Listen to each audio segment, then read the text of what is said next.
Hey, I'm not surprised, motherfuckers.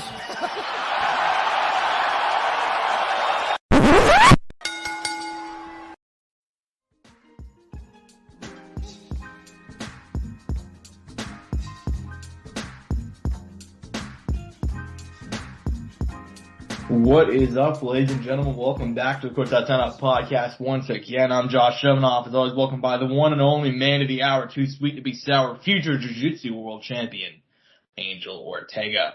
A lot of stuff to talk about this week. Obviously, the long hiatus of the UFC has come to an end. We got an event on Saturday. Super pumped about that. We'll also talk about KSI Danis. That's off, but don't worry. The YouTuber does have another opponent who we will discuss, as well as a bunch of news, some of it good, a whole lot of it bad, frankly. But before we get into all that, as always, you're brought to you by two fantastic sponsors of the show, Rogue Energy and ELYXR. RogueEnergy.com, ELYXR.com, code it Soundoff for both. Obviously, we've had Rogue Energy as a sponsor of the show really for, the majority of the show this time. The majority of the time the show has been around. They've been fantastic the entire time. They helped me motivated to get back to my gym routine, which I did at the start of the year because I'm one of those terrible people.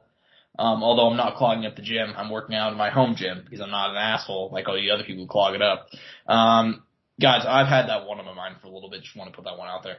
Angel gets it.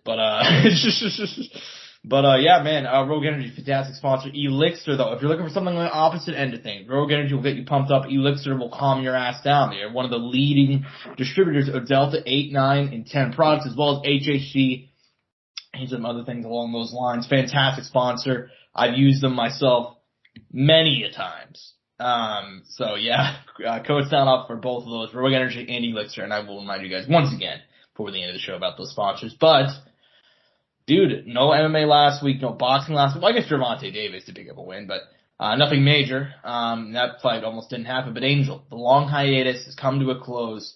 UFC Vegas 67 going down this Saturday night from UFC Apex in Las Vegas, Nevada.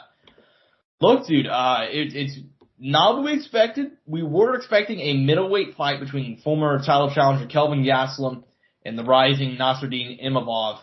That fight is off. Kelvin sustained an injury. Apparently he hurt his teeth somehow. I'm not sure if he's doing some late fight week sparring or whatever the fuck, but fight's off. And Sean Strickland, who, yes, just fought this time a month ago, will be stepping up. He's gonna fight Imavov on short notice at 205 pounds. Weird matchup to start the year, man. Because of the short notice, because of everything involved, even Gastelum being involved was kind of a weird one given his recent losing streak. But Angel, what are your thoughts on the short notice fight, and who are you leaning towards, man? I mean, completely threw my week off, right? Because I was full force into this week. Oh, we're about to get Kelvin versus Nazarene. This is the whole, this is the final product. Come to find out days out that Kelvin is out and Sean is in. Fuck me, dude. I did not expect it. In my head, I had all the matchup planned out. I was like, oh, that's going to play out probably, this and that. And then you throw fucking Sean Strickland in a wrench. And then on top of that, they're like, it's not going to be at 185, it's going to be at 205, like you just said. Mm-hmm. Fuck, dude. I don't know. I mean, for Sean, I guess Sean is one of those people who I think is capable of coming in on short notice. I wonder if the no weight cut will be kind of a nice help, if that will be able to benefit in the long run. I'm assuming it will in some capacity. How much it will, I don't know. Mm-hmm. This guy who comes in with it's a pretty good conditioning always, doesn't get really tired, comes forward, brings the action, and in 5 rounds, I don't know how that's going to be though. For Imavov, mm-hmm. He was preparing for 5 rounds, he expected 5 rounds, so I think, maybe drawing out, going to, taking as far as he can, bring him in deep waters could be the play, but at the same time, like I said, Sean is always very well conditioned, so I don't know if that would end up working out in his favor. Nazarene, though, I mean, we've seen him, man. He's had this nice little steady rise. He's so young, 26 years young. The MMA Factory, the notorious French gym that we all know, with Fernand Lopez and them. But nevertheless, man, I think I might have to go Nazarene. I think he was preparing for a 5-round fight. I think he's going to be there for a 5-round fight.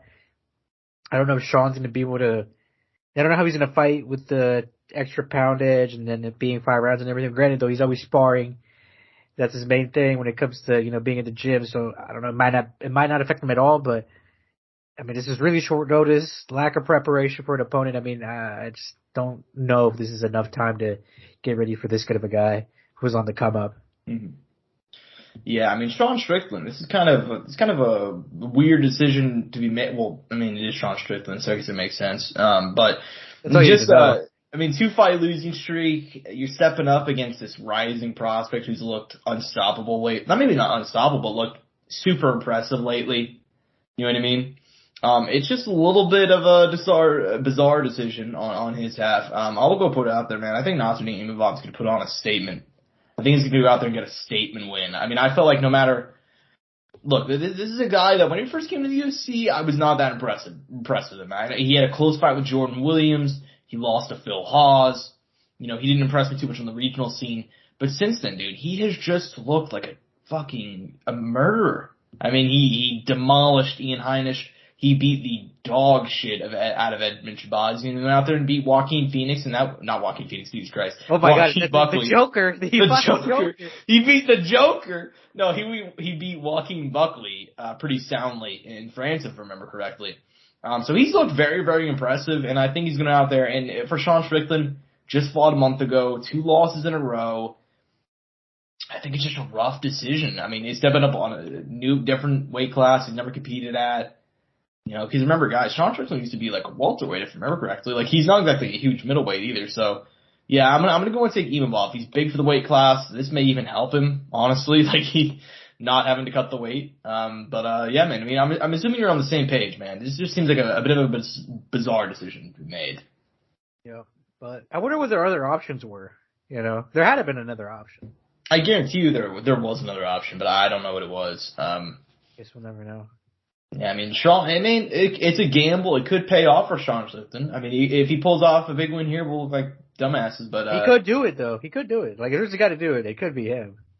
Exactly. So it is possible. It's not out of the realm of possibility, but I'm going to take him involved. I've just been so impressed with his last few wins, man. I mean, he's looked like and remember, dude, he's only 27. He's just now hitting his prime, so kind of makes sense why earlier in his career he's struggling a little bit, early 20s, early UFC jitters, but now he's settled in. First main event, I don't think he's walking out of that arena with a loss, but co-main event is honestly the fight I'm admittedly more excited about. It's kind of weird because it's a bit of a weird booking, but Dan Ige, who not talked about in a while, 50K.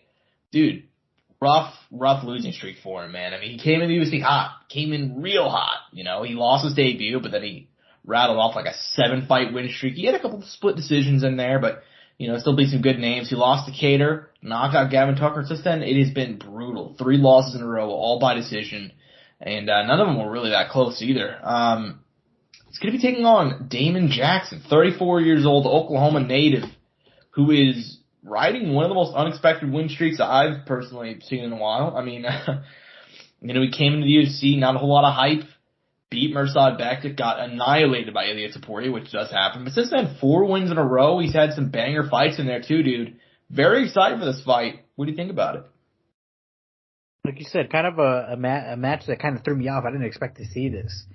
I didn't expect to see these 2 names across from each other, but shit, and Damon Jackson, seasoned guy, he's been around, dude. He's fought in a lot of these promotions, LFA, Bellator, PFL, the UFC now. I mean, he's done it all, right? He's been everywhere. He's competed everywhere, and that's kind of cool. Kind of settling in right now into the UFC, kind of finding his place, looking to be, cause he's not ranked right now, is he? This would make him a ranked fighter, right? Correct, yeah. Which is his moment, co-main event, open up the year, set up the rest of the year for himself, looking up to get other big matches going forward. I think it's Damon Jackson's time, Josh. He impressed me that Pat Sabatini win. I don't know if I had picked, I don't know. I don't think it was a co-main or main event for that. I don't believe so. I think it was just a fight night where they were on the card. And he comes out here and he finishes in the first round. It was a crazy finish. It was that Corey Sandhagen, Song Yadong card, which overall that fight was fucking great too. I don't know if you remember, that was the Gregory Rodriguez Jaquani fight. I think it was Andre Fili, Balaguio, Joe Piper was on that. Kind of gotten some kind of fun and many more. I don't got to mention them all. Yeah. But yeah, I mean, he's kind of come out of nowhere. Only loss in the UFC is to ELYXR, which is like no shame in that. I mean, we see where Ilya's at now. But outside of that, though, he's beat everybody else that he's come across And I mean, he just needs to pass the test against Danny Ige and be like, I'm a ranked fighter. Mm-hmm. And I think he does pass the test, dude. I'm on the same page as you. I think he's going to go out there and get the win. He's a guy that, man, I mean, this is why the sport is so fun, man. You never see shit like this in other sports. Like, Damon Jackson is a guy that, like, and he was in the UFC at one point. Most people don't even know this. He had a UFC run. In like 2015. I think he lost all of his fights. I think he went like 0-3, you know? Or something along those lines, roughly. And then he got released. He went to LFA. You know, he became LFA champion. I think he might even had a fight or two. I vaguely remember him fighting in PFL, I think. That may have not happened. That could be crazy. But then, like, in, like, 2020, I'm pretty sure he got signed as, like, a short notice guy because they needed somebody. And he's like, 35 years old. And he's just coming out here and putting on banger fights and just winning him. You mentioned the Pat Sabatini one. That was super impressive. I was really impressed with the Charles Rosa win. I don't know if people remember that fight. Charles Rosa has always been, like, kind of like, you know, he'll have good moments and bad moments. But that fight really wasn't the Damon Jackson just beating him. It was the way he beat him. Charles Rosa opened it up in, like, round one, and I shit you not, I thought Damon Jackson was going to bleed to death. Like, there was so much blood in that fight, and he was like, nah, man, I'm good. You know, like, what's it, tis just a flesh wound, you know? Like, he just did not give a fuck and kept on fighting and put on a great performance, and he dominated that one, if I remember correctly, despite the fact that he was bleeding out, you know what I mean? So yeah, man, I'm going to take Damon Jackson. I've been very, very impressed with his current win streak. He's a guy that I'd never expect to be in the position where he is in his mid-30s, kind of trying to break into the rankings and putting on just incredible performances. But I think he does. I think he does break into the rankings. I think he gets a big win here. I don't know how, but look, man, I don't know. I like this Damon Jackson storyline, man. There was somebody who dropped out recently, like a month or two ago, and he was like, I'll fight that guy. He does not care. He'll fight anybody. He just wants to keep on improving, and that's the type of shit that I love, you know. So I'm gonna take Damon Jackson. I think he's gonna get the win and become ranked after this weekend. But this card, interesting one. You know, I feel that's probably the only way to put it. Does not blow your hair back. Obviously, UFC 283. That's the big one next week. And that card is stacked. But this card, there are some solid fights. You know, it's not super high on name value, but there are a couple of fights in here that should be very entertaining, man. Which ones are you most looking forward to? I was talking to you in the green room, Josh. Jimmy Flick's return against Charles Johnson. Like I told you, man, my little underdog pick of the week, I was like, look, Jimmy Flick been out of action for a little bit, but he didn't leave, he didn't go away by, not on a good note. He had gotten a few wins in a row, and now he's back, and I'm like, look, anything can happen. He's kind of in a prime position to kind of do something. And, hopefully, for him, he does, right? Because this is a return fight. Obviously, not an easy fight, though. Charles Johnson on the other side, we've seen him. He gave Muhammad Mokaev not like a terribly hard time, but he made him work for the win, which is always, especially, we at least I like talking about that level of talent so much. And he picked up a win over Zhalgas Magulov, a split decision, and he was part of a fight last year. He's had a few bangers against a lot of high-ranked opponents. He's fought Julian Pavia, Miguel Albizi. But okay, name them all. Jeff Molina, Yeah. He's fought the who's of that division. I think that's setting up to be a great fight. And another one that they brought back, Daniel Argueta, who was on the Ultimate Fighter, man. I'm so happy. He actually fought Damon Jackson on short notice, and they brought him back again. So it's kind of nice to see him around, because I was actually I really liked him on Tough, and I'm like, he'll be back. Even if he loses, I feel like he's a guy that he'll be in the UFC at some point, if not Bellator or something like that. Mm-hmm. Yeah, I'm on the same page. Actually, that's funny, because those are the two guys I was going to highlight. Well, not two guys, but Daniel Argueta was one of the two guys I was going to highlight. Yeah, he's very good. I'm happy to see him get the shot. And losing to Damon Jackson, no shame in that. We just talked about how good he is and how good his current run is. So I'm happy to see Daniel Argueta back. Mateusz Rebecki, though, he's the guy I'm watching. At lightweight, 30 years young, just hitting his prime, 16-1. I'm pretty sure he's one of the biggest favorites on this card. He's taking on Nick Fior, who's he's coming out of the New England Cartel with Tyson Chartier. He's 25 years young. That's going to be a fun fight, man. But Mateusz Rebecki is the biggest favorite on the card, and for good reason. If you look at the way he's winning these fights, and he's 16-1 coming out of fucking Poland. guy. Like, anytime you see a guy with a name like that, I'm like, oh man, this guy's gonna be a fucking problem, you know? But I have watched some tape on him. He won his fight in the Contender Series, and he's got a lot of talent, man. But Nick Fior coming out, very young kid, coming out of a great gym. That could be an underrated banger to watch on that card, man. Obviously, I gotta go and highlight my boy Abdul Hazak Al Hassan, Judo Thunder, one of the most entertaining guys in the UFC. I really hope he gets a win here. He's going to be fighting, I believe, he may not be UFC newcomer, but relatively inexperienced, Claudio Ribeiro, 9-2, coming out of Sao Paulo. Obviously, he's Brazilian, in case you can tell by the fucking name. Wow, yeah, man. I'm just saying. But, yeah, he won his fight in the Contender Series in August, and that's how he got this fight with Al Hassan.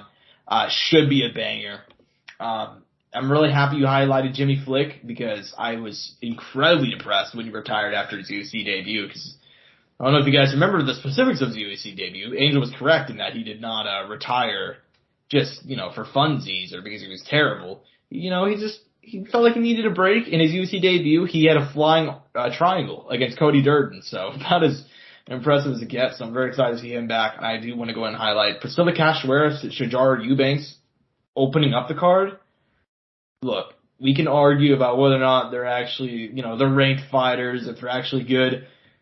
They both generally come to bang, and that's all I really need. So, I mean, that should be fun. And let me bang, bro. Let me bang, bro. And then on the main card, I think we forgot to highlight this. Umar Nurmagomedov, Jaime Barcelos, and Caitlin Vieira and Raquel Pennington should both be pretty fun. It's crazy that they didn't save that fight for like a co-main, like on a different part too. Yeah.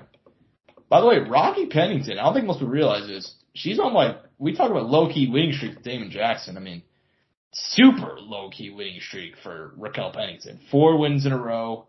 And I'm pretty sure she beat Aspen Ladd last time out, and she stepped in on, like, fight week. Like, she stepped in on, like, 10 days notice. So, very impressive win streak for her, dude. I mean, you saw another person, like, mid-30s, just kind of randomly hitting their prime, or at least hitting their stride, you know. Rocky Pennington, so there's another one. But yeah, man, any closing thoughts on this card before we go ahead and move on to another event this weekend? No, not much else, man. I mean, it's the first one back, kind of like warming us up back into it, getting us back in the groove. And obviously, you know, the big thing this month is the pay-per-view, and then right after that, not too long after, another pay-per-view. They're hitting us back to back, Josh. Mm-hmm. Yeah, they are, dude. I mean, I suppose the good thing of this UFC hiatus, this UFC break is, man, they're coming back, and they're coming back with fire. I mean, we got this card this week, which is pretty fun. It's nothing crazy, but it is pretty fun. And then obviously, I mean, that pay-per-view next week is going to be, it's going to be a lot of fun, man. It's going to be a lot of fun. I'll put it like that. But, yeah, man, I mean, we do got some other stuff to talk about this week. Obviously, it's not as high stakes as UFC Vegas 67, but what do you mean, Josh? There could be there's a lot on the line here, Josh. I don't know what you're saying. You're right. Everything is on the line. You're lucky the titles aren't on the line, Josh, for, you know, influencers. I mean, the belt might be up, actually. I don't know. Are the belts up? I think. Maybe. We'll find out. Yeah, man. But anyway, so this card was supposed to be KSI versus Dylan Dennis on DAZN pay-per-view, and then late last week, naturally, after we ended the show, he pulled out. Dylan Dennis, El Jefe, you know, fucking Bellator fighter ducking a YouTuber is something I never thought I'd see. I mean, Jesus Christ. I mean, first of all, before we even get into KSI's new opponent, I mean, what is your reaction to that fight being off? Dude, when I saw that shit go down, I was like, "There's no fucking way this just happened." You just couldn't believe that he'd be so afraid of conflict with a YouTuber that this guy fucking, he almost beat Gordon Ryan, right? In like 2018, 2019? I mean, I don't know about all that, but the thing is, it's like, I just didn't expect him to, like, back out, you know what I mean? Like, it just doesn't make any sense. Yeah. Yeah, no, I get it. I mean, Josh, you could have called me on short notice and I would have stepped in instead of fucking Tommy. I mean, shit, they should have called you. Joe Fournier fell out. They should have called you too. Ah, shit, I don't know about that. You don't want that? You'd fight KSI, but you'd not fight Joe Fournier? No. Well, he got that old man strength. that's true. He is an old man. But look, man. I mean, I can't. I mean, look, I can believe it and I can't believe it. You know what I mean? I mean, just that's probably the best way to put it right there. You can't believe it, but you can't believe it. Because it's like, dude, like he talks so much shit. But the thing about Dylan Dennis is he talks a lot of shit, but people don't. He's never pulled out of a fight. He's actually never pulled out of a fight. That's true. Like he just had this time off because he's had a lot of knee injuries, I know. And but in terms of like actual, competing and whether it be grappling or whether it be MMA, he's never pulled out of a fight before. And so for him to accept this and to actually go on to Ariel's show, do Chael's show, do actual promotion, and to still be like, like it's just, I don't really feel like doing it, like that's just fucking crazy to me. It was so fucked up and trolly too, dude. Like what? Yeah, it really was, man. And then he didn't even come out with anything about it. He said this is fake news. I didn't do this. I didn't do that. But like, he didn't really bother to defend himself either. So that's just crazy. No one will ever try to make a fight with him ever again just because of that, right? Like, I think Bellator may, just because they have him under contract. They're not going to be trying real hard, Shit, can you blame him? No, I don't blame him at all. I mean, Bellator. I even saw whenever somebody asked Scott Hoover like a month or two ago about this fight, he gave like a laugh and he's like, well, we had high hopes for Dylan at one point. Like, it's just, and it's hard not to, like, there was legitimate hype. It's kind of crazy to think about now, but like, whenever Dylan signed like 2017, 2018 to Bellator, there was some legitimate hype there. I mean, he was a decent prospect. I mean, he was super great on the mat. He was training with Conor McGregor in SPG Ireland, and you're like, this guy does have, if he takes it seriously, he has legitimate skills that could pay off, especially considering his age. He's relatively young. I still think he's only like in his mid-20s. Like, just disappointing. That's what I'll say. Just disappointing. I had no expectations for Dylan Dennis, and yet he still let me down. But KSI will continue to be boxing this weekend, man. And a new opponent. It is Faze Temper. Interesting opponent, given that Joe Fournier was on the card, was the backup fighter, and even had his opponent drop out. But alas, KSI versus Faze Temper, DAZN pay-per-view. Angel, first of all, I'll pitch this to you. Given the pullout, given everything that's happened, KSI's return to boxing has not gone that well, man. I mean, what if are you still interested in I mean, but you can't blame him for any of it, though. That's the thing. I mean, I think you can blame for the Dylan one. You think so? You kind of can. I mean, how could you expect someone to pull out? Like, someone to just put on you? So. True, but still, Josh. I mean, I don't know. I would have sued the fuck out of Dylan, dude, for pulling out. Yeah. I mean, you can't make anybody fight, but he definitely tanked the entire. That's what I'm saying. I would have sued the fuck out of Dylan for, like, literally just, I don't know, like, out of the thing. And apparently the interesting thing about it is there's no reason for him to pull out. Like, he actually, like, he's not injured. There's just no reason for him to do it. Well, the fact that there's no, like, fucking repercussions either, you know what I mean? Like, you just said, yeah, fuck y'all, That's what I'm saying. Like, that shit's so dumb that he just did. I don't know. I mean, that's just my personal opinion, but. Yeah, I mean, like I said, I don't blame KSI for all of it, but I do think, you do business with people like Dylan Dennis, sometimes it won't always work out. But I don't necessarily blame him entirely. I don't think that's fair to say. But look, man, I mean, it is as far as the new fight goes, what's your interest level? Is it the same, or are you more interested? I still think it's a very dangerous fight, dude. I mean, Tommy, obviously he had the fight against Slim, right, which obviously he lost, which was like, I mean, everybody was kind of like, a lot of Faze guys were backing Tommy, and a lot of people were really high on Tommy. Fun fight, though. Oh. Mm-hmm. It was, no, yeah. I thought you said fun fact for some reason. No. I said it was a fun fight, though. It was a fun fight until he got clipped. No, you're not wrong. But, and look, he fought someone who was similar in height, decent reach as well. Like I'm telling you, I think it's still an extremely dangerous fight for JJ. Obviously, they have a professional relationship. I know they've worked in the past. Him and the Faze guys, man. There's a little something there. Tommy was supposed to fight someone else, but they didn't have an opponent at the time. I don't think they ever had like an official person. They were looking at some options. I can't remember who the options were. But in the end, I guess, it all kind of worked out. He still ended up getting fight against JJ. And like I'm telling you, I still think it's a very dangerous fight. I think it's not an easy win for JJ. At 175, I'm sure Tommy had to cut a decent bit of weight, especially now that I don't think he expected to get the call up. So who knows how that'll be for him. Obviously, JJ been in camp and ready, training really hard, super motivated. Been at it a little longer than Tommy, but Tommy's always been really active in his personal life, always working out. So he's always been kind of like I feel like he's kind of like a naturally gifted guy, kind of super.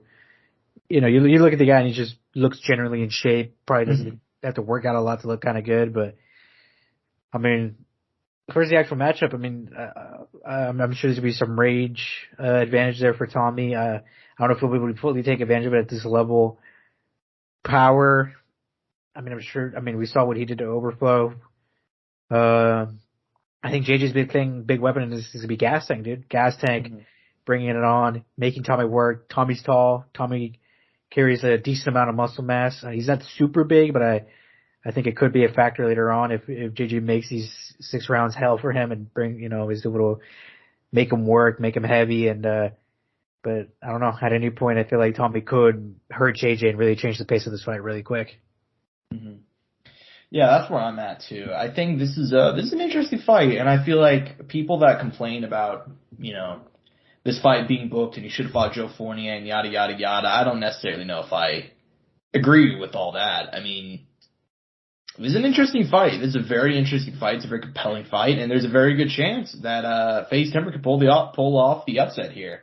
I think he does have the range. He's a very athletically gifted guy, and I hate to say it, he's been in the fire more recently than JJ. That sounds weird considering, yeah, JJ did have 2 fights in one night, but like he went out there and fought a cab driver and he fought a guy with two weeks boxing experience. Like I know Swarms was technically the backup the whole time, but it's pretty clear he didn't take that shit seriously. You know what I mean? So, yeah. Meanwhile, Temper fought Overflow, who is a legitimate, we're friend of the show, Overflow, who's a legitimate, he's trained martial arts for a long time, and then he fought Slim, who's legitimately in contention for the best boxer in YouTube boxing. So, I mean, I think Temper can change his fight in an instant. I think I'd give the nod to KSI though if I had to pick, But this could be very indicative of his year, Josh. I think how he looks against Tommy is gonna set up kind of the year going forward for him because I'm telling you, I think Tommy's still not an easy out. Like, no, he's not. Not at all.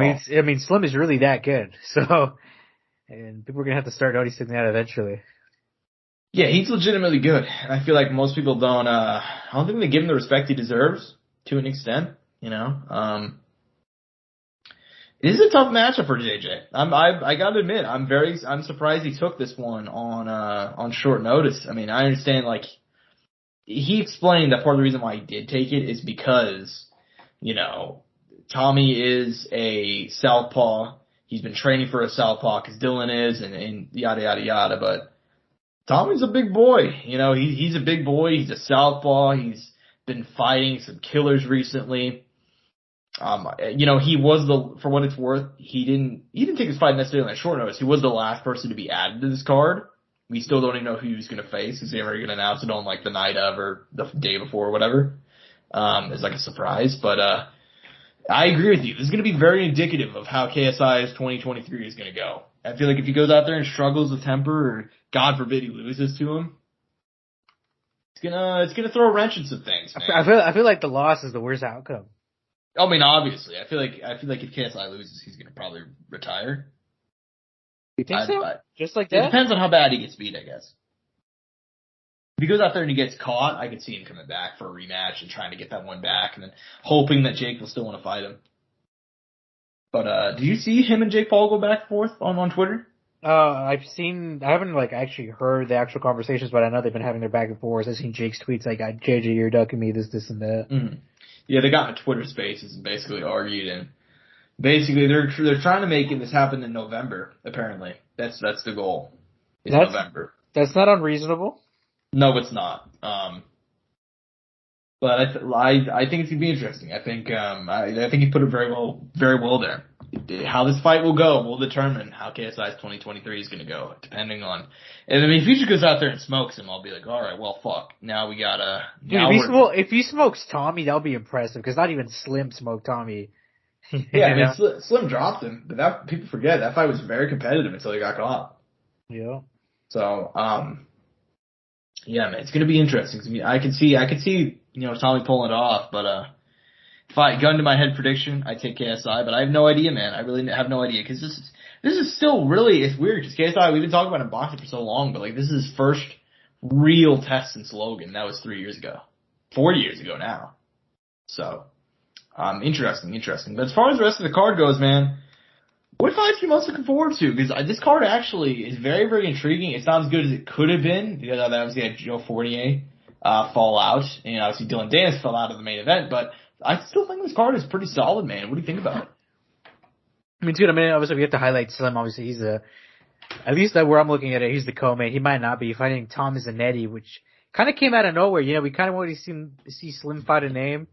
Didn't make that happen. I think they even tried to reach out to Gibb, and I guess Gibb wanted allegedly too much money. I don't know. We're not going to get into the whole speculation or what. I don't know the exact details, but Tom Zanetti, no prior experience. He was supposed to fight on that second Misfits card, but I guess both his opponents ended up falling out, or both his opponents withdrew, or something had happened. Don't know. So I guess he was supposed to be in this part of this whole thing, but he hasn't gotten to be part of it. And he's getting the welcome by Slim, which, I mean, that's a tough out, but if he's able to get that W, I mean, that's a big statement, man. Mm-hmm. And I think as a follow-up to that, I think one of the most anticipated fights of the night, if you've been keeping up with the whole YouTube boxing space, is Salt Puppy versus Josh Bruckner. Salt Puppy wanted the challenge. I mean, Salt Puppy came from being, overweight, not a big, not like super mainstream guy like JJ or Tommy or these other guys. Kind of got his fame in different ways, and since then, man, done a full body transformation, kind of finding his place in this whole YouTube boxing thing, and getting a sick finish over Andy Warsey at the end of last year, and now taking on the guy that no one wants to box in Josh Bruckner. Mm-hmm. Yeah, man, you laid it out there really well. That's probably the fight I'm most excited for. I admittedly know very little about both guys, but from what I have seen, they are quite entertaining. And as far as like YouTube boxing goes, they take their shit seriously. And from my understanding, isn't Josh Bruckner been training in like a long time? Yeah, he's in MMA. He has like 6 pro bouts, some shit like that. Jesus. Okay, yeah. And then obviously we don't know. Does Salt Puppy really say that he just picked up training? Does he still say that? He probably says it, but he's been going at it for a minute now, man. Like, you've seen the weight change, you've seen the transformation video. And also like the way he knocked out. I can't think of the guy's name. The way he knocked out the guy in his last fight, like it was on something Worski. I just said Andy Worski. He put him out. The way he knocked him out, that motherfucker's been throwing hands for a while. Put it like that. You know what I mean? Like, yeah, man, it's gonna be a fun fight. I'm disappointed that one's only 4 rounds, but yeah, that's gonna be a banger, and I'm very, very excited for that one. I'm happy Slim's getting back in action. He's been super, super active. Like you mentioned, the Tom Zanetti booking came a little bit weird, but I mean, isn't he JJ's boy? Isn't Tom Zanetti like JJ's boy? I mean, I don't know the whole connection there, but I guess there is some there that I didn't know of. That's from my understanding. I know that he's got a couple of fights canceled. Tom Zanetti has, so yeah. I mean, we'll see what he's got. And then we gotta throw out a shout out, our boy Swarms. I mean, you're such a fucking troll, dude. The GOAT, the madman, Swarms, back. So that should be fun. He wants to get one back, man. He wants to get his vengeance. He wants to rebuild his name. Ain't nothing wrong with that. No, not at all. I'm very happy for him. Maybe he comes into shape. He's fucking shredded, and he gets a nice little finisher. You never know. No. It could happen. The guy he's fighting, Ryan Taylor. That should be fun. Both, from what I've seen of Ryan, he comes to bang, so that should be at least interesting. But yeah, man. And then last, we got to throw out a shout out, friend of the show, Anthony Taylor, coming off his win in the car park over Dylan Danis in November. I mean, taking on Idris Virgo, who, from my understanding, is actually a pretty decent prospect. From my understanding, from what I've heard, 12-0. Oh fuck! So he's stepping into the Lions then, huh? He is, but I mean, he already did that though against Tommy Fury, who had a fair bit of experience. That's true. Yeah, he fought Tommy, which most people forget. He's fought some other guys on like some other legit boxing bouts before this whole like YouTube boxing thing. Yeah, he's an interesting guy because he's too good to really fight some of these guys because he's been MMA, he's training for MMA for like a long, long time. But this one should be interesting. I mean, we'll see if he gets absolutely. I mean, God forbid. By the way, are we still gonna get a mystery bout? I think so. I think we are. We won't know anything till. I've heard a rumor that it's going to be. Is that the guy who went out there? I thought it was B Dave or whatever the fuck the guy's name. That they could be fighting each other. We don't know anything about who the replacement. I mean, we don't know who it is. We just know that there might be some mystery bout that they have the night of announced or the day before or weigh in or whatever the fuck it may be. I don't know. Yeah. Yeah, but yeah, man, we will. We'll see. But I am very, very excited for this card, man. I mean, for mine, I'm pretty sure it's still only $15, same as KSI's last card, which I'm very happy. So smart. I know. I'm very happy he's not going the Jake Paul route because these are mean fights at their core. Let's be honest. They are mean fights. There's nothing wrong with it. It just is what it is. I'm not going to spend that much on a mean fight, though. You know what I mean? Like, I don't know, Joe. I mean, I'll spend the $15. I think $15 is very reasonable. No. I mean like $50. Oh hell if no. If you're 60, like Jake Paul's fights. No, I mean it depends on the fight. If he's fighting KSI or somebody huge. Yeah, I mean, I would have paid for Anderson. Fair enough. I mean, that's probably the only one I'd debate doing. I didn't end up doing. I went to my local Buffalo Wild Wings that night, but. Yeah, exactly. That's the real play. You go to your local Buffalo Wild Wings. Yeah, of course. Anyways, yeah, man, that's the other card happening this weekend. We'll see what happens there. I'm very excited to recap that one and see what happens. Saturday midday for those of us in the States. So that should be fun. Holy shit, really? Yeah, I think, I don't know the actual time, actually, but, I mean, I think JJ hit, like, whenever he fought Luis Pineda. Whenever he fought Luis Pineda, I'm pretty sure it happened at, like, 5 p.m. our time. So, I mean, I remember watching that shit live. Yeah, same. So, it's gonna be interesting. Let's see if I can get a confirmation on what, time it's gonna be. Okay, that's not helpful at all. Thanks to Zone. They put up a graphic on their fucking Instagram of like, here's how to watch, but they don't even have the time. But I'm just gonna assume it's gonna be around. I see 1 p.m. Eastern on here. So, wow, okay, that's earlier than I thought, so. That's noon for us then, right? Jesus, yeah, it is. But, yeah, we'll see what happens. Should be fun. Shit, that is early. We do have some news, and, just kind of move on from the boxing, man. And it is, I gotta admit to you, man, I'm getting so fucking tired of getting on this show and talking about sad news. You're fucking telling me, it's been like a month straight of us just getting on this show and getting behind these microphones and being like, here's who died this week. You know what I mean? Like, I'm getting so tired of it. But, yeah, I mean, we do have to talk about it because I feel like we have to give our due. And Victoria Lee, the prodigy, I'm not going to say it. I'm going to say it off air. I'll say it off air. Okay. Well, the prodigy, passing away, 18 years young, man. If you guys don't know Victoria Lee, she was the sister of Angela Lee and Christian Lee, who are, killing it in one right now, and they have been for a while. She was the youngest fighter to ever compete in one championship. I believe she started competing whenever she was 16 or 17. She was 3-0 inside the one cage, or whatever they call it. I'm pretty sure it's just they don't have like any specific thing, like the octagon, but yeah, man. I mean, yeah. She went 3-0 inside there. In a year. Passing away in a year. Be clear about that. She was active. She's not fighting 2022. We did not know the story behind that, but yeah, man. 18 years old. I mean, and let's be clear here, let's get this out of the way.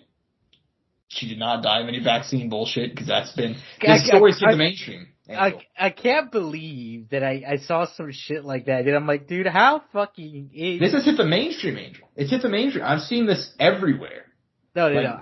I know, but dude, I can't believe, I remember I looked up her name on Google, just to see, whatever, everything that got written about it, all the information we had about it and kind of how it all went down. And I saw that vaccine shit, dude, I'm like, what inconsiderate fuck. Like, you know what I mean? Yeah, Angel, dude, people never died before the vaccine was out. Let's be clear about that. Never. They never died. I mean, that's what it has to be. It's not like look, I'll put it like this. Me and Angel Motherfucker, how do you know? Huh? It's like, dude, how do you know she was vaccinated to begin with? Right? Because you have to be some sort of fucking pea-brained absolute dumbass. If your first instinct, if you're not even just that, you have to be like a legitimately shitty person. If the first thing you think after finding out an 18-year-old died, an 18-year-old who had a future in this sport and a future, not even just anything to do with fucking fighting, they had a fucking future as a human being, and they passed away, and your first thought was, hey, let me see how I can twist this for my political ideology. Like, what a fucking piece of shit. And I've seen that everywhere, dude. Like, my God, and we'll put it, I mean, I'm not going to put it out there because our family has made it clear that if they wanted it to be out there, they would have put it out there. But me and Angel know what exactly happened. And, it's just terrible that people are exploiting the situation. Like, it's fucking terrible. But I mean, Angel, it's moving on from the conspiracy bullshit and all the terrible stuff that we've seen. Just kind of give your thoughts, man. I mean, she was a tremendously young person when she passed away, but yet she still had accomplished a lot and still had a lot more to go. She was someone who kept my interest because, I mean, I don't even think she was 18 when she was competing. She was like, what, 16, 17? 16, 17, yeah. Yeah. Which, I mean, that in and of itself, and, and not to be sexist or anything, but a girl, a woman, nevertheless, that too. I mean, that's another thing, right? I mean, she was a figure to some people, I imagine, an inspiration to, a generation of younger athletes, male or female. And she just seemed like and she was a little soft spoken. She was very shy in her interviews. You could tell she'd stutter, kind of had some trouble, talking, but it was I'm assuming all the adrenaline and just the moment, it's hard to have words in those moments. And it's just sad that we won't get to see that again in her progression and all that, because it seemed like she was ready to have a very bright future, even if she decided to continue fighting or not, whatever her plans were, or whatever her interests were. And it's just sad, man, because like I told Josh, dude, literally December 20th, her sister, I don't know if it was her or her sister, posted a picture together with someone else reviewing this fucking local candy store, and then December, was it like 28th, or what was it, Josh? I think it was the day after Christmas. Yeah, the day after Christmas, she's gone, it just goes to show how fucking how fast things happen and how quick people can be gone. Yeah, so, I mean, there's not a lot to say, obviously. I mean, like we said, everything's out there that the families wanted to put out there. A lot of people have really, put their thoughts out there and kind of, really feeling for the family. I can't imagine how the two siblings feel, because as a little sister, man, I mean, I've never had a sibling. It's obviously impossible to imagine, but I'm sure it's very painful and hurtful. And hopefully, we hear from them again, and obviously, we continue to see them fight. It'd be very sad if they decide to quit fighting, and because, I mean, this has affected their life so much, I'm assuming, and every aspect, and everybody in their family, and I'm sure the community and everybody there is mourning in terrible pain. But it was very nice to see the kind of, I guess in a positive light, the whole MMA community come out, Josh, and actually kind of care in some positive way. Mm-hmm. Yeah, of course. I mean, we're always gonna have the bad apples, let's just say it. I mean, no one community is perfect. I feel like there are some communities that are just more toxic than others. MMA can definitely be a bit toxic. But I mean, yeah, dude, it just really makes you I don't know how to put it. I mean, life is fragile, dude. I mean, and you never know what somebody's going through. And that's why you always got to be there for, your, people that you love and the people that you support. You just got to be there for them, no matter what. And, yeah, I mean, it's just terrible. And I think it's really frustrating seeing people try to just have a little bit of humanity. That's what I tell people, man. I mean, even some people I feel like have this thing where like, Josh, I was gonna get on this show originally and like go off, but I held it all back. Yeah, and I kind of went off a little bit, but I mean, no, dude, I was gonna go hard in the paint, Josh. I know you were. Yeah, I know. I was gonna drop some words that might get fucking canceled, dude. Oh no. I mean, I get it. It's frustrating. It's terrible.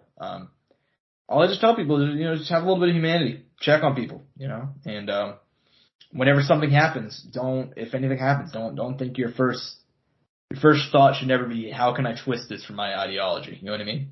That's just terrible. I can't believe it, man. Like, it's a real, and I want to like just have humanity. It pisses me off even thinking about it. I know. I mean, she was a real human being. She's not something. She's not, She's not fucking AI. She's not AI. She's not some figure for you to use to push bullshit. She's a legitimate person who is here, who's gone. And she has people who are wrecked by that. You should recognize that. And look, here's the thing. Even if you think that's true, and even if you're not even doing it to push some bullshit, even if you 100% believe it, now's not the fucking time. Because, for one, you're incorrect. For two, just fucking happened. So, yeah, man, that's my thoughts on it. But the bad news keeps on coming. Because, this one's a little bit different, because it's not the passing away of, thank God, an MMA fighter, but it's the opposite. It's the murdering by an MMA fighter. Funny enough, when I got this news, I thought it was the opposite, because this person has been a figure for a long time that we always knew. Phil Baroni, man. What's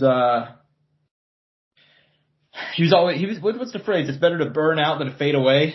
Phil Baroni's been a crazy guy for as long as I've been watching MMA. And he's been pretty much a crazy guy since as long as he's been around in sport and MMA. The New York badass always was pretty fucking crazy. He'd say some out of pocket shit. Last time I haven't paid attention to Phil in a while, but last time I saw he was just randomly uploading dick pics to Twitter probably like a year ago. Very bizarre guy, very strange guy, which is why, whenever I was in a group chat and I'm like, oh my God, you guys hear about Phil Baroni? I'm like, oh my God, he died.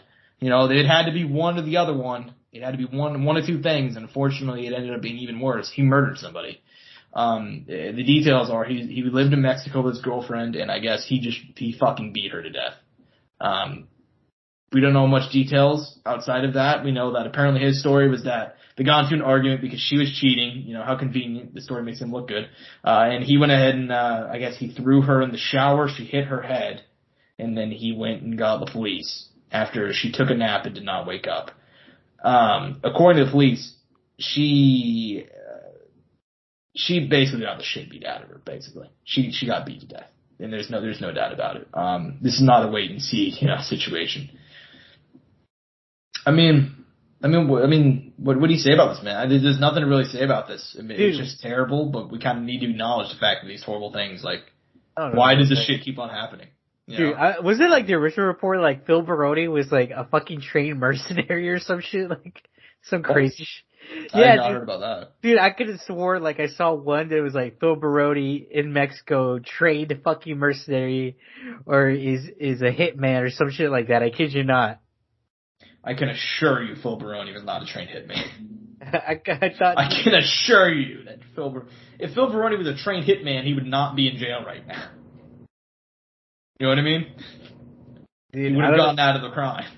He would not have been found, but no, I don't know anything about that. Well, actually, the crazy thing is the first fucking thing that pops up when I look up MMA hitman, the former UFC fighter who became a dangerous contract killer. Never mind, this is a different fighter. But I could have sworn that Jeffrey Epstein's boy. No, it's Kareem Zidane delete into the Pussy Maker, former UFC fighter Amar Salov, went from UFC to contract killing, which this is from like 2016. Oh, wait a minute, Angel. I think that might be the guy. Hold on. I admittedly, I was high when I did this. So I don't know if I actually texted you this. I think this might be the guy that fought Phil Baroni. And he was a part of the first ever murderer versus murderer fight in UFC history. Shit, is that what it was? It might be.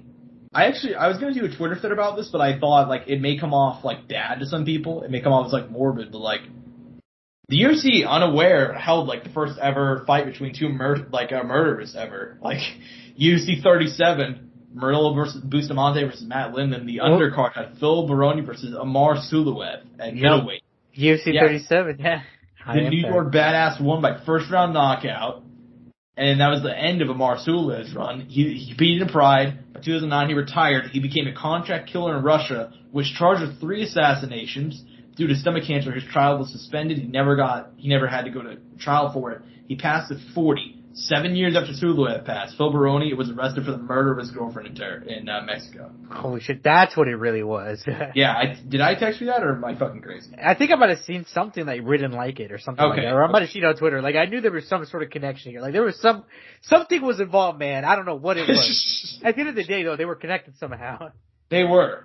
So, yeah, fucking terrible. I mean, this just week has been horrific for MMA, dude, and we'll continue with that in a minute. Just that's how bad it is. There's more, but God, what else is there? Did I miss one?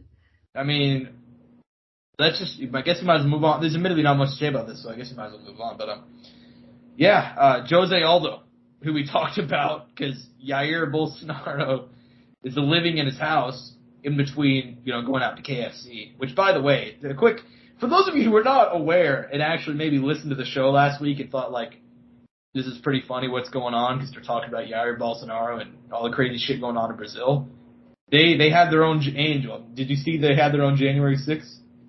What the fuck? They did? They stormed the Capitol. Yo, that's kind of badass. In Brazil, they stormed the Capitol and the Supreme Court. But it's even funnier when you think about it through, like, terms of, like, did anybody die? Like, I'm asking. I have no idea. I don't know much about it, but okay, well, they did storm the Capitol, and it's like, we're willing to die for this cause. The election was stolen. Jair Bolsonaro, he's the real president, and Jair Bolsonaro sits out in Florida like, oh shit, this is what a 7-Eleven is. You know what I mean? Like, he's out getting KFC. He's wandering around, fucking. He's hanging out at Jose Aldo's house, and like, thousands of miles away, people are dying for him. They're going to jail for him. They're dying. They're dying for the cause. They're dying for the cause. And he's like, "Oh shit, dog! Like, this is what Burger King is, man. Like, whoa! Like, but yeah. I mean, speaking of Jose Aldo, he has Jair Bolsonaro staying at his house. Well, it seems that he may have been able to buy that mansion with a little bit of extra funds. Recently, it was reported that his wife's name was found on a list that was used during COVID for the poorest and the neediest in Brazil. And in case you're not aware, Jose Aldo and his wife are millionaires. So this naturally is not resulting in good press for him. And also, I guess during that time, they actually did buy that Florida mansion that Jair Bolsonaro is now staying at. So that's kind of funny. But I mean, Angel, just another week, man. I mean, I'm assuming you don't know much about this one. So what is your first reaction to finding out about this? I saw some stuff on Twitter, man. But fuck me, dude. If this is true, damn, that is not a good look for Jose Aldo. I mean, yeah, definitely to put it mildly, definitely not a great look for him, dude. I mean, a guy that I feel like everybody loves so much. It's been a rough couple of weeks for his news cycle. Did you see, and just to kind of stick on the same topic, but to move on a little bit to actual fight-related stuff, he's actually going to be making his boxing debut. Did you hear about this? Whoa, really? What the fuck? February 10th in Brazil against somebody that we do not know. Okay. Yeah. So, what's your first thoughts on that? Because obviously we knew that he got released from the UFC. On his own accord, though. On his own accord, wasn't like he was terrible. But, you know, the UFC decided to be nice, decided to be sweet. They decided to go ahead and cut him so he could do whatever he wanted. That's exactly what he will do. So what's your thoughts, man? I mean, I feel like Jose Aldo, this is a guy that's going to go into boxing. He's going to do well. It's going to be him, probably. He could. I mean, depends how far he wants to take it. That shit. I don't know how it's going to be, though, him fighting in Brazil with all this shit going on, though. Yeah, that may be a problem. It's just, I mean, obviously we don't know much yet. And I don't know how well regarded Aldo is in Brazil at this point. Because there is, you know, a lot of support for Yair and all that stuff. But, yeah, I mean, we really don't know much. But, yeah, it's going to be interesting to see what happens in this whole situation, man. Because is Jose Aldo getting into hot water? And this is not, let me be clear, this is not America, man. Because I'm not sure if you guys remember what happened whenever we had all this stuff happen. Like, nobody went to jail. They let them all go home after they raided the Capitol. Brazil's already arrested, like, 1,500 people. Like, they have a different response. And Jose Aldo... Imagine if they would have had that response here. Do you think people would have been outraged by that? I mean, they shouldn't be. I mean, look, man, I feel like this is going to Didn't people die during that shit, dude? Like, I'm pretty sure I think 6 people died, yeah. Which is not some crazy number, but... I'm surprised I'm surprised it could have been much worse. That's the point. Good thing no one on the other side, like, I'm talking about, like, the government side got fucking smart and tried to pull out something, you know? Right. I mean, it was pretty fucking bad. And, a lot of people just try to portray it as like, oh, you know, it was actually pretty funny. Now, to an extent, it was kind of funny, but it's because it didn't turn out so bad, you know? Like, we were, you know, very close to some bad shit happening. Yeah, no, instead we had, like, random motherfuckers with barbarian and fucking Viking helmets and the... Right, you know, and... You know, a couple of police officers did get killed, and a couple of people on the opposite side, they got killed, you know, so, but it could have been much worse. So, but they actually, you know, Brazil's actually arresting these motherfuckers, so that's the difference, but, respect to them, right? Could just, yeah, we'll see if anything happens to Aldo, so, we'll see what happens. I mean, he did not storm the Capitol, I don't believe. But, yeah, anyways, man, more stuff. The Slap League, Dana White Slap League, has been postponed. The debut on TBS. TBS stepped in and they said, "Wait a minute, we gotta put some repercussions. You can't go around slapping your wife whenever we have a debut right around the corner. Dana, you have to sit in timeout for 1 week." They delayed it by a week. That's all. So, Angel, reaction. I mean, this is. I don't even know why they bothered delaying it, dude. I'm not trying to be that guy, but it is hilarious. It's honestly they do not give a fuck. They really don't give a shit. This is like the most, like, you know how like companies pretend to care when they do something bad, they like release some PR statement, you know what I mean? This is the most like basic PR move you could ever do. They did, we're gonna delay it by 1 week. This is like an intern decided to do this. They're like, you know something, what do you think is a good idea, intern number one? Intern number one's like, well, we could always just delay it if we don't really want to do anything else or release an official apology. In delaying it wouldn't even be a bad call if they wanted to put it off a month or two. They waited a week. It's a 1 week postponement. They do not give a fuck. I shouldn't say that. Never mind. Oh, no. Are you going to get us canceled, Angel? I could or I couldn't. I don't know. Type it in chat.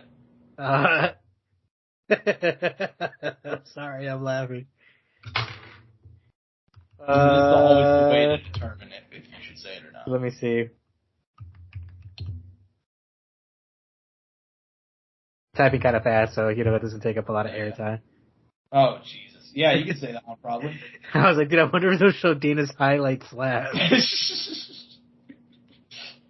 What's up? Dude, I can't believe he did fucking Friday. we didn't talk about that. Like a day later, he did fucking Friday. Dude, he slapped his wife on Monday and did fucking Friday 4 days later. What's up, guys? It's fucking Friday. And then, I can't believe he did it. Oh my God. And all the comments were like, bro, like, maybe this isn't the time.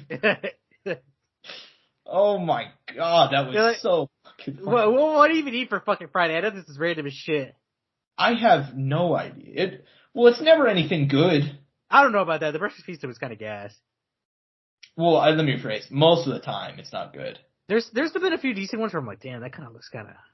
Sounds kind of gas, you know. Sounds kind of gas. I'm gonna have to whip out my what? What? Huh?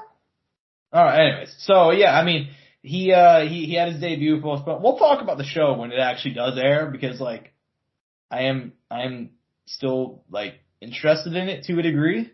Not like a morbid curiosity way. It's like whenever.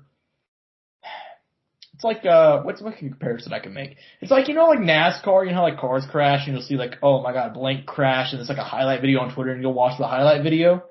I have that same level of excitement for the slap. By the way, the build-ups for the slaps have to be insane, you know, because it's like, it's such a, you know, short period of time.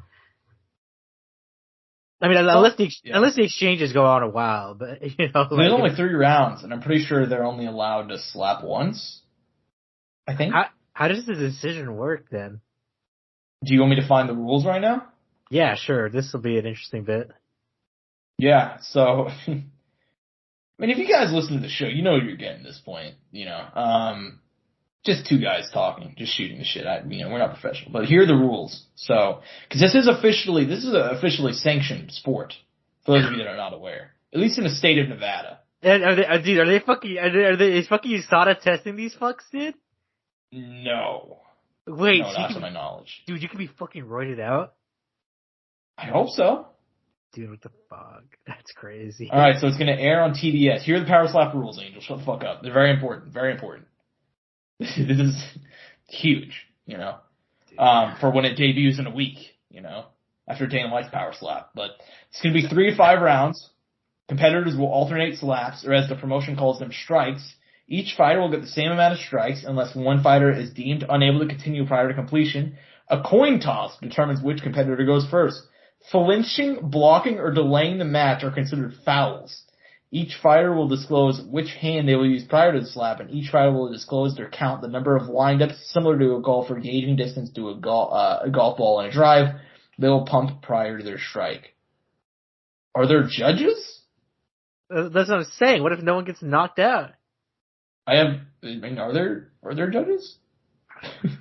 I guess we'll find out, John. I can't find out. This thing has been, you know what's crazy is we're watching, you know how like, Vince McMahon had like the XFL and it failed twice? Well, I guess the second time wasn't necessarily his fault, but it failed, you know? Was the second time because of COVID? Yeah, but the league was actually doing well. But Josh, they're coming back. They are coming back, but that's with The Rock. I think, like, you know, but it's just fucking Vince McMahon. I can't believe they're coming back again, dude. The third comeback. I mean, to be fair, the second iteration was actually really, really fun, but like, are you ready? Are you ready for the Vegas Vipers, Josh? The St. Louis Battlehawks? Are you kidding me? Of course I'm prepared. I'm actually gonna watch it. I'm actually hyped, dude. I'm actually hyped, not gonna lie. The Arlington Renegades, you know, like. Angel, we have an answer. What? We have an answer. It is the method of victory in the Power Slap League. Like boxing and MMA, Power Slap judging is based on a 10-point must system, with a round winner scoring 10 points and the opponent scoring 9 or fewer. Judging criteria is based on the defender's effectiveness, as well as defender's reaction and recovery time. This is the dumbest shit I've ever heard. Dude, what the fuck? This is such a dumb sport. Dude, if you have the if you're literally the iciest motherfucker, you can be undefeated. Correct, yeah.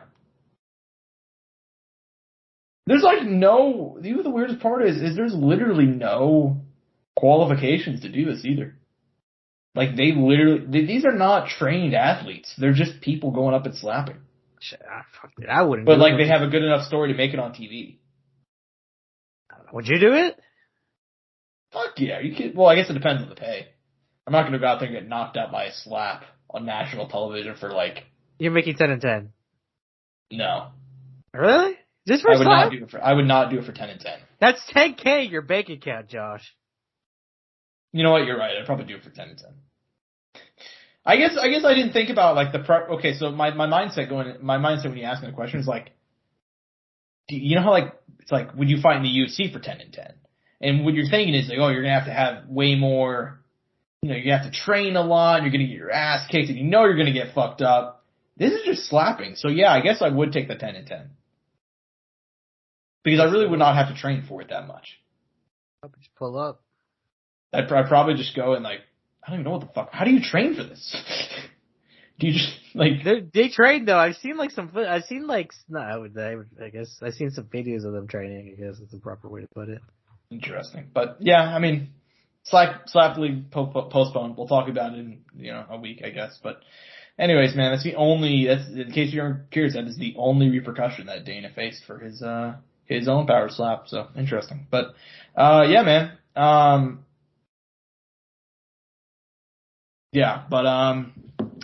Last couple of bits of news. Friend of the show, Mike Jackson, has been released. Just a kind of quick follow-up on our situation, which happened. And by our situation, I mean Jake Shields and Mike Jackson getting into the least entertaining street fight of all time. Mike Jackson has been released. It's probably had nothing to do with the Jake Shields situation, but definitely didn't how it matters. And what's your reaction also just the close on Mike Jackson's UFC career?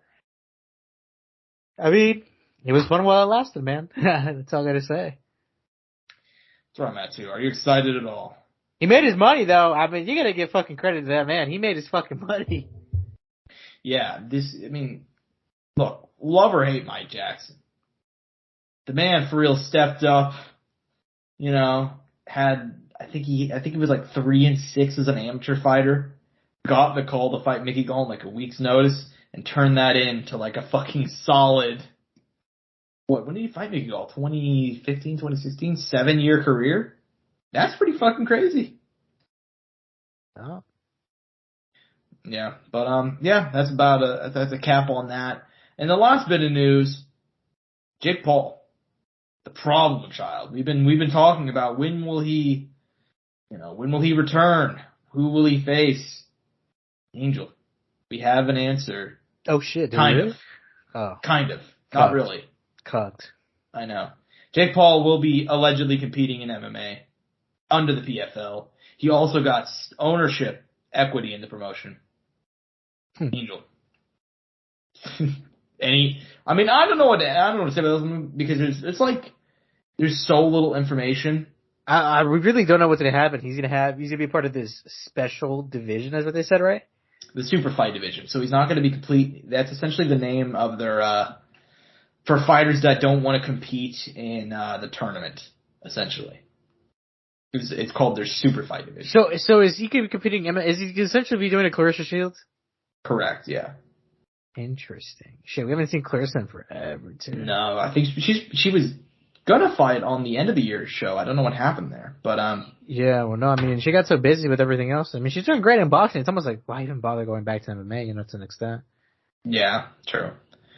I mean, it's gonna be interesting, man. I mean, I think that with they gotta be really careful how they matchmake him, though, man. They gotta be very, very careful. Because I think, here's kind of the issue.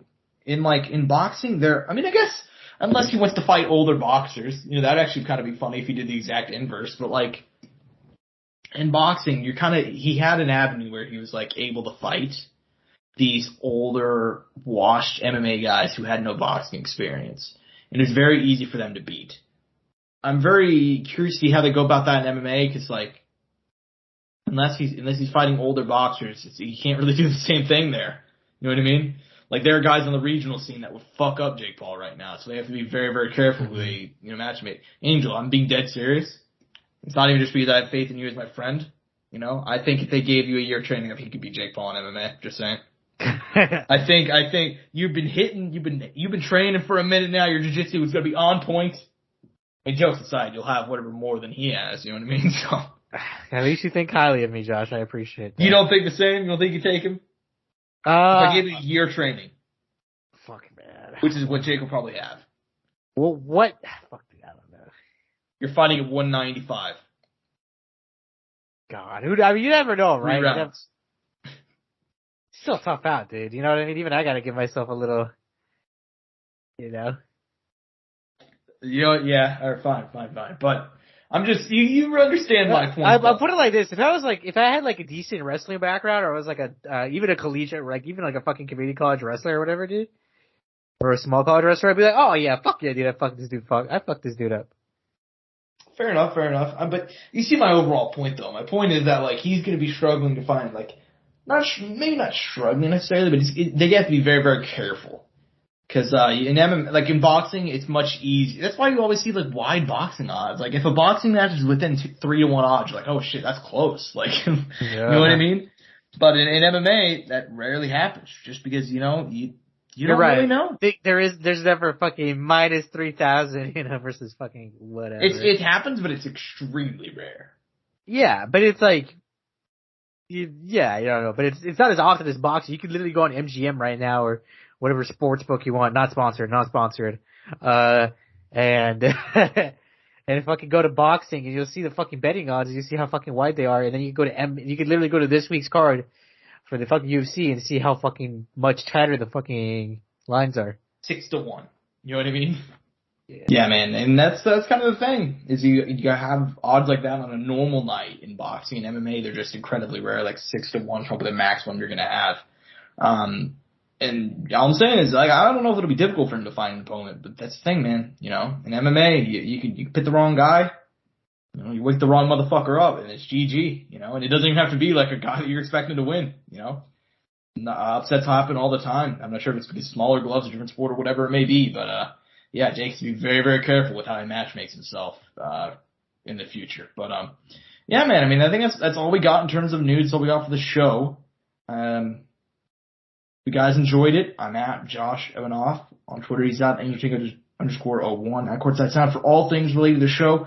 Our TikTok, our YouTube, it's all killing it. Hope you guys continue to enjoy our content that we upload there, as well as all the stuff that we've been doing lately. Hope you guys enjoyed. Peace and bud grease. Mouse click.